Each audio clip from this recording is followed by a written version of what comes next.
ನೆರೆಯ ರಾಜ್ಯಗಳು ಒಡ್ಡುತ್ತಿರುವ ಸವಾಲಿನ ನಡುವೆಯೂ ನಮ್ಮ ರಾಜ್ಯ ಬಂಡವಾಳ ಹೂಡಿಕೆಯಲ್ಲಿ ಮುಂಚೂಣಿಯಲ್ಲಿದ್ದು ಹೊಸ ಉದ್ದಿಮೆಗಳ ಸ್ಥಾಪನೆಗೆ ನಮ್ಮ ಸರ್ಕಾರ ಎಲ್ಲ ರೀತಿಯಲ್ಲಿಯೂ ಸಹಕಾರ ನೀಡಲಿದೆ ಎಂದು ಗೃಹ ಸಚಿವರಾದ ಡಾಕ್ಟರ್ ಜಿ ಪರಮೇಶ್ವರ್ ಅವರು ಹೇಳಿದರು. ಎಫ್ಕೆಸಿಸಿಐ ಸಂಸ್ಥಾಪಕ ದಿನಾಚರಣೆಯಲ್ಲಿ ಭಾಗವಹಿಸಿ Bharat Ratna sir M Visvesvaraya memorial ಪ್ರಶಸ್ತಿಯನ್ನು ಪ್ರದಾನ ಮಾಡಿ ನಂತರ ಅವರು ಮಾತನಾಡಿದರು. ಇಂದು ಕರ್ನಾಟಕ ರಾಜ್ಯ ಹಾಗೂ ಭಾರತ ದೇಶ ವಿಶ್ವದ ಆರ್ಥಿಕ ಹಾಗೂ ಕೈಗಾರಿಕಾ ಭೂಪಟದಲ್ಲಿ ತಮ್ಮದೇ ಆದ ವಿಶೇಷ ಸ್ಥಾನವನ್ನು ಪಡೆದುಕೊಂಡಿವೆ.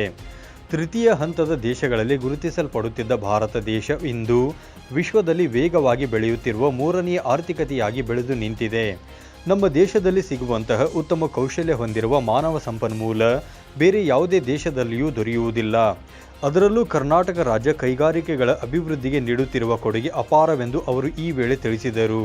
ಕಾರ್ಯಕ್ರಮದಲ್ಲಿ ಎಫ್ಕೆಸಿಸಿಐ ಅಧ್ಯಕ್ಷರಾದ ರಮೇಶ್ ಚಂದ್ರ ಲಹೋಟಿ, ಎಫ್ಕೆಸಿಸಿಐ ನಿಯೋಜಿತ ಅಧ್ಯಕ್ಷರಾದ ಎಂಜಿ ಬಾಲಕೃಷ್ಣ, ಹಿರಿಯ ಉಪಾಧ್ಯಕ್ಷರಾದ ಉಮಾರೆಡ್ಡಿ ಸೇರಿದಂತೆ ಹಲವರು ಉಪಸ್ಥಿತರಿದ್ದರು.